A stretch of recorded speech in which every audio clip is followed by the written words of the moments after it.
Vinci जिन्होंने जो कि है मोनालिसा एक वर्ल्ड क्लास फेमस पेंटिंग बनाई। अगर सवाल दा विंची पे नहीं है तो सवाल इन पे है कि क्या हम पिकासो तक भी जितने फेमस हो सकते हैं कि हमारी पेंटिंग की जो कॉस्ट हो ये लाखों में जाए, ठीक है। तो आज इस सवाल का उत्तर आपको जो है क्लियर चीजों के अंदर मिलने वाला है, स्टेप बाय स्टेप प्रोसेस से मिलेगा।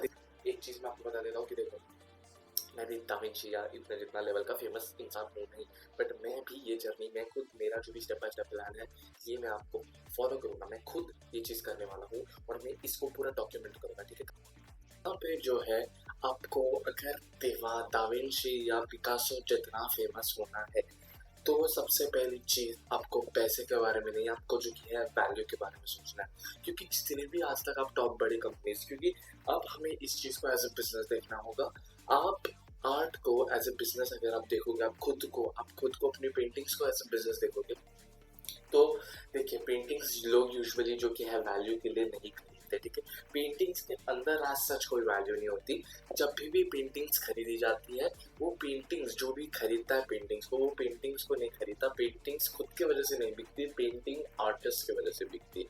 अगर एक पिकासो गिटार बनाए, ठीक है, और आप गिटार बनाओ, कितने चांसेस है कि कोई पिकासो का गिटार खरीदे। अगर आप दोनों ही सिमिलर गिटार बना रहे हो, भले उसने आपके जितना गंदा गिटार बनाया हो बट फिर भी उसकी पेंटिंग बिकेगी। क्यों? क्योंकि वो पिकासो है, लोगों को पता है वो पिकासो है, लोगों को पता है वो दा विंची है, ठीक है।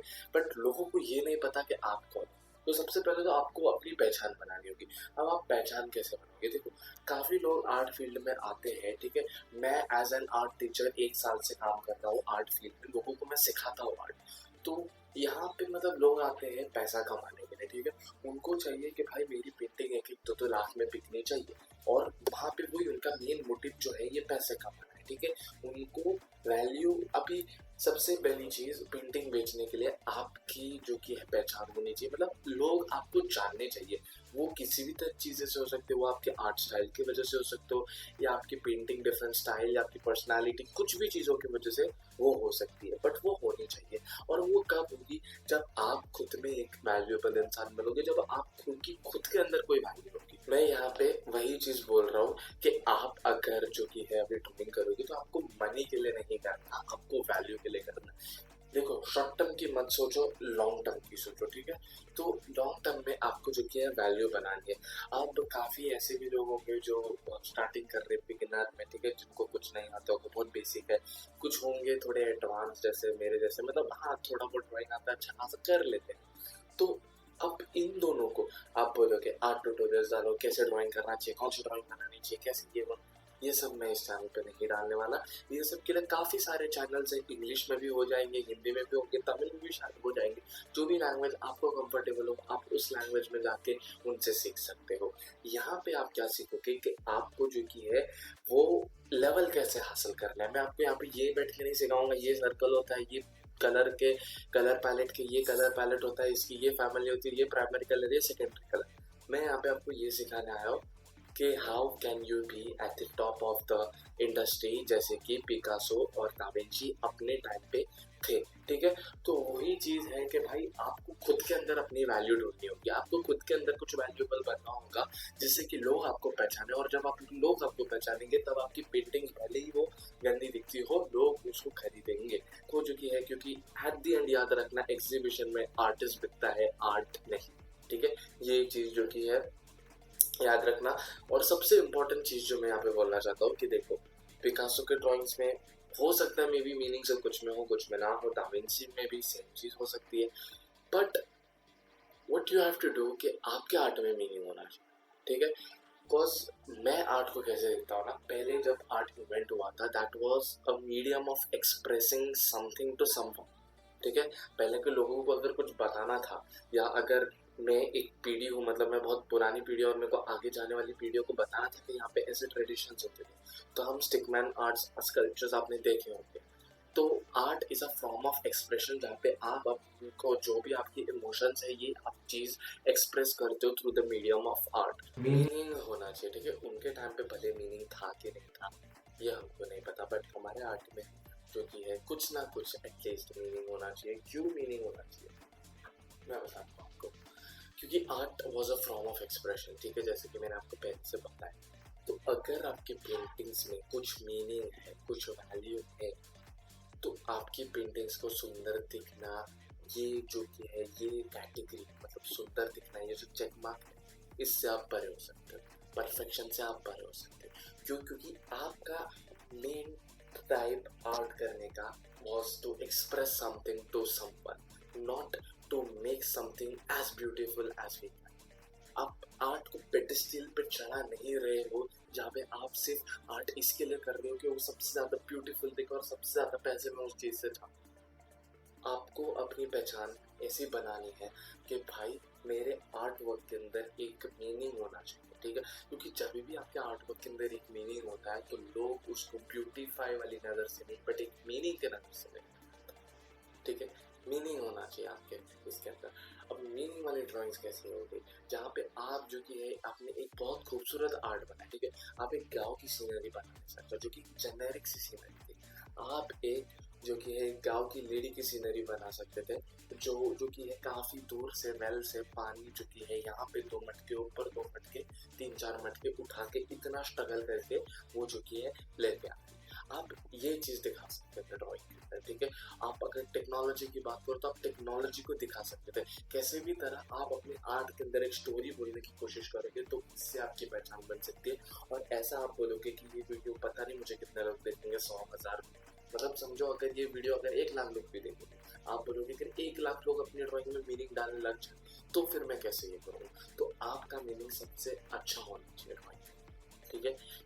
आपका मीनिंग सबसे अच्छा होना चाहिए। भले 1 लाख लोग अपनी पेंटिंग के अंदर मीनिंग, अपने ड्राइंग के अंदर, अपने स्केचेस के अंदर मीनिंग डालें, बट आपका मीनिंग एकदम अच्छा होना चाहिए, पर्सनल, ठीक है? तो ये मीनिंग वाला चीज मैंने आपको बता दिया। और मीनिंग जो है वो आपके पर्सनल ब्रांड आपका इंपॉर्टेंट है। आप क्या वैल्यूज होल्ड करते हो, आपकी कैसे बिलीव्स है, कैसे आपके नॉर्म्स है, ये सब भी काफी हद तक जो कि है मैटर करता है। बस मेरा पॉइंट यहाँ पे ये है कि भाई जो भी लोग आर्ट को पैसे की तरफ देख रहे हैं कि मैं कितना इससे कमा सकता हूँ, मेरी पेंटिंग्स कैसे, तो भाई please, art is an creative field, ठीक है? Art is an creative field. आपको क्रिएटिव होना पड़ेगा in order to earn money. If you are ready to be creative, ठीक है, तब आप फिर पैसे के बारे में सोच सकते हो। पैसे के बारे में सोचना बुरा नहीं है, बट सिर्फ पैसे के बारे में सोचना, ठीक है, दैट इज बुरा। आप काम के बारे में सोचो, पैसा ऑटोमेटिक आए, ठीक है? मैं भी आर्ट के क्लासेस लेता हूँ तो पैसे का जो कि है मेन इशू नहीं है, बस आपको जो कि अपने आर्ट पे ध्यान देना, ठीक है? अब यहाँ पे आप बोल रहे हो हाँ कि भाई मैं यहाँ पे कुछ स्टेप्स बताने वाला था कि भाई स्टेप्स बाय स्टेप आप कैसे, तो वो वीडियो चालू करते हैं यहाँ पे, ठीक है? तो स्टेप बाय स्टेप प्रोसीजर ये है कि आपको जो है जितने भी आर्टिस्ट इस वर्ल्ड में हो आपको उनके टॉप 1%, ठीक है? मैं टॉप 10 भी नहीं बोलूँगा, टॉप 20 भी नहीं बोलूँगा, straight clear forward top 1। Da Vinci के टाइम पे, पिकासो के टाइम पे लाखों की तादाद में आर्टिस्ट सब फेमस हुए, टॉप 10 भी फेमस हुए क्या? टॉप 1 पिकासो, दा विंची, और भी काफी सारे गिने चुने नाम है जो अभी 2, 3, 4 इससे ज्यादा एक ही टाइम पे एक ही डेकेड के अंदर आर्टिस्ट फेमस नहीं होते। और आपको चाहिए कि आप दा विंची और पिकासो के लेवल के जितने पॉपुलर फेमस होने चाहिए तो आपको टॉप 1% आना है। अब ये बहुत बोलना बहुत ईजी है कि आपको टॉप 1% करना होता है, बट करना उतना ही हार्ड है। और यहाँ पे कैसे करते हो उसका मैं स्टेप बाय स्टेप प्रोसीजर बताऊँ। सो फर्स्ट, ठीक है, टॉप 1% लाने के लिए आपकी परसीव्ड वैल्यू में आपको टॉप 1% लाने कैसे आओगे? सबसे पहले तो आपको अपने रिलेटिव्स को कैप्चर करना। For example, what is relative को कैप्चर करना? रिलेटिव्स को कैप्चर करना मतलब रिलेटिव्स आपके अगर कजिन ड्राइंग कर रहे हैं उनमें से आपको टॉप 1 पे आना है। अगर आपके कजिन ड्राइंग्स नहीं करते तो भी आपके रिलेटिव में भी जितने पीपल हो उनका जो सर्कल उनमें से सबसे बेस्ट ड्राइंग आपकी होनी चाहिए। और आप ये कैसे करोगे उस पर मैं बाद में आऊँगा। रिलेटिव्स होने के बाद आपको जो कि है ड्राइंग कॉम्पिटिशन जो अलग अलग कहाँ पे भी होते रहते हैं, ऑनलाइन होंगे ऑफलाइन होंगे, उनको ढूंढना है और उनमें पार्टिसिपेट करना है और उनमें हर कॉम्पिटिशन में फर्स्ट आने की कोशिश करना है। मीन्स अगर आप फर्स्ट आए नहीं तो वो कंपटीशन दूसरी बार का होगा, उसकी डेट निकालो और उसके अंदर फर्स्ट, मतलब अगर आप सेकंड भी आए ना तो वापिस नेक्स्ट टाइम जब भी वो कंपटीशन होगा आप फर्स्ट एनरोल करोगे और आपको भी फर्स्ट आना है। ये आपके दिमाग में घुस जाना चाहिए अच्छे से। जब आप रिलेटिव्स के सर्कल में the best drawer painting drawing वाले होगे, जब आप ड्राइंग कंपटीशन सिग्निफिकेंट जीते रहे होगे, उसके बाद आपको ज्वाइन करना है ड्राइंग क्लासेस। भले आपको ड्राइंग आती हो, ठीक है, एडवांस लोगों को ड्राइंग आती होगी, जो एकदम बिगिनर है यूट्यूब से वीडियो देखो तब तक काम चलाओ और तब तक आप एडवांस लेवल पे पहुंच जाओगे। और एडवांस लेवल के बाद भी आपको ड्राइंग क्लास ज्वाइन करना है। क्यों ड्राइंग क्लास ज्वाइन करना है? आपको कुछ सीखने, आप अभी जब ड्राइंग क्लास जाओगे आप सीखने के पैसे नहीं दे रहे, आप नेटवर्क के पैसे दे रहे हो। सर है, ठीक है, आपके ड्राइंग सर होगे, मेक श्योर वो बहुत अच्छे हो, बहुत एक्सपीरियंस हो ड्राइंग सर, ठीक है। आप अभी, मैं एज्यूम कर रहा हूँ कि मेरे को खुद अभी 3-4 साल का एक्सपीरियंस है इस फील्ड में, आपको भी 2-3 3-4 जितने भी साल का एक्सपीरियंस हो, बट एक ड्राइंग सर जो है, जो मतलब एक काफ़ी अच्छा हो, ठीक है? मतलब काफ़ी एक्सपीरियंस हो, 10 साल से क्लासेस चला रहा हो, तो उसके पास सीखने जैसा बहुत कुछ होगा, उसके पास नेटवर्क्स होंगे। अब वो आर्टिस्ट हो तो उसके ऐसे भी काफ़ी सारे फ्रेंड्स होंगे जो आर्टिस्ट हो, ठीक है? तो आपको उस ड्राइंग क्लास में एंट्री लेनी है, आपको उसके सर के आर्ट वर्क देखना और आपको सर से भी बेटर आर्ट वर्क बना के उसको दिखाना है। जब आप ये करोगे तो वो सर जो कि प्रोबेबली अगर नहीं बता रहा, मतलब डायरेक्टली नहीं बट इनडायरेक्टली कभी ना कभी उनके आर्ट फ्रेंड सर्कल के अंदर आपकी बात करेगा। तो आपको सर का जो फ्रेंड सर्कल है इसके अंदर भी घुसना है और उनके जो फ्रेंड्स आर्टिस्ट हैं उनके साथ भी जो कि है मीटअप करना है, तो उनको भी पता चले कि आप जो कि वो काफ़ी सही आर्ट वर्क बना लेते हो। अब ड्राइंग क्लास में आने का फायदा ये होगा कि आपको या तो जॉब ऑफर मिल जाएगी कि आप ही अपने ड्राइंग क्लास में पढ़ा सकते हो, तो आपको वहाँ पे अगर एक्सेप्ट करना है तो आप वो चीज़ कर सकते हो क्योंकि आपके पास ऑलरेडी काफ़ी सारे सर्टिफिकेट्स है दिखाने के, ठीक है? तो और आपकी ड्राइंग सर से भी अच्छी होगी, तो आप वो चीज़ कर सकते हो। अगर आप वो ऑफर रिजेक्ट करते हो, ठीक है, पैसे का तो आपको वहाँ पे स्विच आउट हो जाएगा बट आपका टाइम वेस्ट होगा, ठीक है? बट वो मैं आपके ऊपर छोड़ देता हूँ। आप वहाँ पे जॉब ऑफर कर सकते हो, जॉब ले सकते हो, या तो फिर जो कि है आप उनके वहाँ पे जो भी फ्रेंड सर्कल है आप सर से एक पर्सनल बॉन्ड बना के रख सकते हो कि एज अ फ्रेंड, ठीक है? तो वो आपको आगे जाके काम में आएगा। उसके बाद जो कि आप स्कूल में होगे या तो कॉलेज में होगे, स्कूल या कॉलेज दोनों में से एक में आप होगे, आपको ये 3 स्टेप के पहले इनमें मत घुसना, ठीक है? ये 3 स्टेप के पहले इनमें बिल्कुल मत घुसना। 3rd या 4th स्टेप ही स्कूल या कॉलेज होना चाहिए। क्यों बताऊँ? क्योंकि देखो ड्राइंग कंपटीशन में रैंडम लोग जाते हैं, वहाँ पे बेइज्जती हुई चलेगा, सेकंड थर्ड आ गए चलेगा, बट स्कूल में, ठीक है, स्कूल में आपको सेकंड थर्ड आना ही, पहली बार एडमिशन लेना और पहली बार में फर्स्ट निकाल लेना, देखना ये पब्लिसिटी के लिए। अगर आप स्कूल में 2-3 महीने या 2-3 साल से एक साथ ड्राइंग कंपटीशन में पार्टिसिपेट कर रहे थे, कभी थर्ड आ रहे थे, कभी आ ही नहीं रहे थे और फिर जाके आप फर्स्ट आए, तो ये बोलने में थोड़ा लगता है कि हाँ मैं भाई फेल हो गया, बट फिर भी मैंने ट्राई किया और मैं जीता। बट ये बोलना कि भाई पहली ट्राई में पहली ट्राई में बंदे ने टॉप निकाला है, ये होता है पब्लिसिटी। इससे आपकी इतनी पब्लिसिटी कॉलेज और स्कूल में बढ़ जाएगी, आपको नेटवर्क करने की जरूरत नहीं पड़ेगी, पूरे स्कूल और पूरे कॉलेज में पता चल जाएगा कि आप ही सबसे बेटर ड्राइंग करते हो कॉलेजेस में, और फिर कॉलेजेस खुद ही आपको बाहर भेजेंगे क्योंकि उनको ऐसा लगेगा भाई जब मिला हमको, जब मिला हमको। पर अगर आप ऐसे करोगे कि हाँ पहले नहीं अच्छा करता था अब ये भी अच्छा करने लगा, तो वो मतलब वो आपकी वैल्यू को उतनी नहीं समझेंगे जितनी आप फर्स्ट बार देके फर्स्ट बार निकल चुके हो। अब आप बोलोगे मैंने ऑलरेडी स्कूल में एक बार अप्लाई किया था, कॉलेज में एक बार अप्लाई किया था, चलेगा, बट अगर नहीं अप्लाई किया तो प्लीज अप्लाई मत करना जब तक आप इतने टॉप पे नहीं पहुंचो और आपको इतना कॉन्फिडेंस नहीं आ जाए कि आप फर्स्ट में ला सकते हो। इतना करने के बाद आपको आपके एरिया आपका जितना सर्कल होगा ना, इसके अंदर आपकी बहुत अच्छी पहचान होगी और सबको यही लगता होगा कि आप टॉप वाले आर्टिस्ट हो। इसके बाद भी कुछ खत्म नहीं हो रहा, इसके बाद आपको जो कि है एरिया, ठीक है, अभी आपको जो कि है अपना क्लासेस शुरू कर देना है एकेडमी, अगर आपको चाहिए तो, ठीक है, ये जो कि स्टेप है आप उसको स्किप कर सकते हो या तो आपको चाहिए तो आप कर सकते हो, ठीक है। और आपको जो कि है एरिया में खोलना है, एज अ बिजनेस स्टेप खोलना है, आप उसमें नहीं सिखाओगे, आपके अंडर जो भी है आर्टिस्ट फ्रेंड्स आप उनको रखोगे। बट यहाँ पे हो क्या रहा है ना कि जब लोग आ रहे, जब आप लोग आपके एकेडमी में आपका एडमिशन ले रहे, ठीक है, तो लोग ये देखेंगे कि आपका आर्ट वर्क क्या है। सबसे पहले आपका आर्ट वर्क होना चाहिए, आपके फ्रेंड्स का नहीं, भले अंदर कोई और सिखा रहा हो या आप भी सिखा सकते हो, बट अगर अंदर कोई और सिखा रहा है बट फिर भी फ्रंट एंड पे आपका ही ड्राइंग, आपका ही आर्ट वर्क होना चाहिए। सबसे पहले आपकी एरिया में उसको स्केल करो, आपके जो भी एरिया में है सबसे बेस्ट ड्राइंग जो भी है क्लासेस, सबसे बेस्ट ड्राइंग क्लासेस वो नहीं होता जिसमें सब बच्चे और सब बच्चे सीख जाए, सबसे बेस्ट ड्राइंग क्लासेस वो होता है जिसमें जो सिखाने वाला है वो ही टॉप नॉच लेवल पे, तो आप जो वो सिखाने वाले आपको टॉप नॉच लेवल पे रहना है, तब जाके आपके एरिया में नाम बनेगा। क्योंकि चिल्ड्रन सीखे ना सीखे वो उनके इंटरेस्ट और उनके स्किल्स के ऊपर है, बट आपको अपनी स्किल में टॉप रहना है, वो चीज़ आपको करनी है।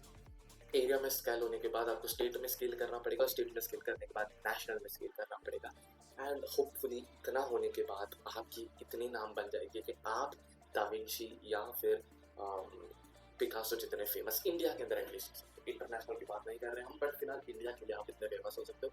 तो रास्ता कठिन है, ठीक है, इसके लिए 1 लाख लोग अगर अभी पैशन का आर्ट, इसमें से सिर्फ जो कि 100 लोग इसको अटेम्प्ट करेंगे करने के लिए, ठीक है, और 100 लोग में से भी सिर्फ एक बंदा होगा जो एंड तक ये चीज़ कर पाएगा और वही दाविंची बनेगा। इसके लिए दाविंची और पिकासो इतने कम एज में आपको मिले, मैंने पूरा आपको प्लान दे दिया। अब आप बोलोगे सब के सब करेंगे, भाई नहीं कर सकते सब, ठीक है, नहीं कर सकते सब। और आप अगर ये बोलते हो कि ये पैराडॉक्स है, यहाँ पे मैं आपको बोल रहा हूँ टॉप 1% जाना, आपका डाउट यहाँ पे ये हो सकता है कि 100 के 100 बंदे, मतलब 1 लाख के एक बंदे अगर टॉप 1% जा गए तो आ ही नहीं सकते। 1 लाख का टॉप 1% क्या होता है, या तो या आप जो कि है टॉप 1% मतलब बहुत कम होता है। 1 लाख का टॉप 1% अगर 100 के या 10 या 1000 या 10,000, ठीक है, तो ये 1% है। तो 1 लाख अगर लोग आ गए 1% में तो 1% और नैरो हो जाएगा, ठीक है। तो अगर मेरी स्किल, अगर 1 लाख लोगों की स्किल अभी 10 पे है और सभी के सभी 100 पे लेके आ जाते हैं और सभी के सभी फर्स्ट पोजीशन पे आते हैं, तो फिर कुछ ऐसे बंदे होंगे जो 100 से भी गेम को ऊपर लेके जाके 150 200 पे रखते हैं, ठीक है, तो वो फर्स्ट में आ जाएंगे। तो दिस इज सर्वाइवल। आपको सर्वाइव करना है तो आपको सबसे अच्छी स्किल दिखानी पड़ेगी और काम करना पड़ेगा। और एक चीज मैं आपको बता देता हूँ कि देखो, मैं भी दा विंची या इतना जितना लेवल का फेमस इंसान हूँ नहीं, बट मैं भी ये जर्नी, मैं खुद, मेरा जो भी स्टेप बाय स्टेप प्लान है ये मैं आपको फॉलो करूंगा। मैं खुद ये चीज़ करने वाला हूँ और मैं इसको पूरा डॉक्यूमेंट करूंगा, ठीक है। काफ़ी सारे आर्ट चैनल्स ऐसे हैं जिनको अच्छे खासे एक्सपीरियंस है और वो अपना एक्सपीरियंस शेयर करते हैं, उसमें अपने सक्सेस शेयर करेंगे और फेलियर शेयर करेंगे, जिससे आप कुछ सीख सकते हो, ठीक है। बट ऐसे काफ़ी सारे यूट्यूबर्स हैं, मैं कभी कुछ उनके फेलियर से सीखा क्यों, क्योंकि मेरे को उनकी जर्नी से जो की है मैच नहीं हुआ यानी कि इन द सेंस उतना वेटेज नहीं है। बट यहाँ पे सबसे पहला काम रिलेटिव्स का, ठीक है, तो इसके ऊपर एक वीडियो आएगा, फिर आएगा ड्राइंग कॉम्पिटिशन कैसे जीते उसके ऊपर वीडियो आएगा, फिर कंप्लीट कंपटीशन पे आएगा, ड्राइंग क्लास के ऊपर आएगा, कॉलेज में कैसे आप फर्स्ट आ सकते हो वो सब पे, एरिया में कैसे चलाना है, स्टेट में कैसे फर्स्ट आ सकते हो, इन सब पे वीडियोस एक एक कर जाएंगे और ये वीडियोस और कोई प्रोसेस पे होंगे। फॉर एग्जांपल अभी जो है मैं फर्स्ट मॉड्यूल जो मेरा रिलेटिव्स है ये चालू करूँगा, तो मैं आपको रेगुलर वीडियो अपडेट्स दूंगा कि आज मैं रिलेटिव्स के सामने ये करने के लिए ये कर रहा हूँ, वो कर रहा हूँ, ये कर, तो इससे आप मेरे साथ एक जर्नी में आओगे और जर्नी आपको आप मेरी जर्नी से काफ़ी कुछ सीखोगे, ना कि जस्ट अगर मैंने एक वीडियो बना दिया उसमें मैंने बना के मैंने अब तक क्या क्या गलतियाँ की, आपको वो गलतियाँ नहीं करना। ब्रेन है उसको उतना वेटेज नहीं देगा, उसको इतनी इंपॉर्टेंस नहीं देगा। बट अगर आप थ्रू आउट मेरी जर्नी को देख रहे हो, आपको मैं खुद गलतियां करूंगा तो आप वो गलती देख रहे हो, मेरे को वो गलती करते हुए देख रहे हो ना, तब जाके आपका ब्रेन आपको ये इंटरप्रेट करेगा कि भाई हर्षित ने ये गलती की थी, आपको ये गलती नहीं करनी है, क्योंकि उस गलती के जो को ये कॉन्सिक्वेंसेस पता चल, क्योंकि तब आपके ब्रेन को प्रोसेसिंग टाइम मिलेगा, जो कि आप जो कि काफी सारे आर्ट वीडियोज या कोई भी मोटिवेशनल वीडियो कोई भी सेल्फ हेल्प वीडियो देखते हो, तो वहाँ पे क्या होता है कि वो प्रोसेस नहीं बताते, वो सिर्फ फेलियर बताते कि भाई ये चीज नहीं करना, तो ब्रेन उसको भूल जाते भाई ये चीज नहीं करना। बट मेरी वो जर्नी होगी, मेरी वो स्टोरी होगी, जो स्टोरी आप देख रहे होगे साथ ही साथ मैं वो स्टोरी कर रहा हूँ, तो आपका ब्रेन उसको ज्यादा वेटेज देगा, उसको स्टोर करके रखेगा और फिर उसको प्रोसेस करेगा, और फिर अगर आप कोई सिमिलर चीज में फंसोगे तो उसको इंटरप्रेट करेगा। तो आई होप सो आपको समझा होगा कि ये चीज इजी नहीं होने वाली, ठीक है। मैं इसमें अपना 100% दूंगा, मुझे भी नहीं पता कि क्या मैं टॉप 1% में निकल सकता हूँ, बट अगर आप इस व्यूवर में से भी कोई टॉप 1% में ये वाला प्लान यूज करके निकल जाता है तो मैं उसके लिए उतना ही खुश रहूंगा जितना मैं मेरे लिए होगा, क्योंकि मैं एक आर्ट टीचर हूँ और मेरे को पता है कि अगर मेरा स्टूडेंट अच्छा करेगा तो मेरे को भी खुशी होगी है। तो वही चीज़ है कि अगर आप अच्छा करेंगे तो मेरे को भी खुशी होगी। तो प्लीज़ आप मेरे साथ ये जर्नी में कंटिन्यू कीजिए, ठीक है। आपको नीचे एक कम्युनिटी बनाना चाहता हूँ मैं, टेलीग्राम पे, डिस्कॉर्ड पे, व्हाट्सएप पे, जिस पे भी हो सके पॉसिबल, नीचे डिस्क्रिप्शन में लिंक होगा, फ्री ऑफ कॉस्ट होगा, मुझे कोई भी आपसे पैसा चार्ज नहीं करता, बस मुझे एक कम्युनिटी बनानी है। कितने लोग इस मिशन में मेरे साथ है, कितने लोग चाहिए, तो हम साथ में ये मिशन करेंगे, ठीक है, और देखेंगे कौन कहाँ तक जा सकता है और एक दूसरे को पुश करेंगे टू चेंज दी बाउंड्रीज और इंडिया को इंटरनेशनल लेवल पे जाके खड़ा कर देंगे। तो नीचे एक कम्युनिटी का लिंक होगा, आप उस पर ज्वाइन कर लो, हम बात करेंगे क्या फ्यूचर प्लान्स है वो सब डिस्कस करेंगे। तो इतना ही है, नेक्स्ट वीडियोस में लाऊंगा रिलेटिव्स के ऊपर कैसे कैप्चर किया जाता है उनको, उनके सर्कल में कैसे बेस्ट बने, उस पर वीडियो लाऊंगा। तो अगर आपको इंटरेस्ट आ रहा है, आपको ये प्लान फॉलो करना है, कम्युनिटी ज्वाइन कर लो और नेक्स्ट वीडियो के लिए रेडी रहो। Till then take care, bye bye.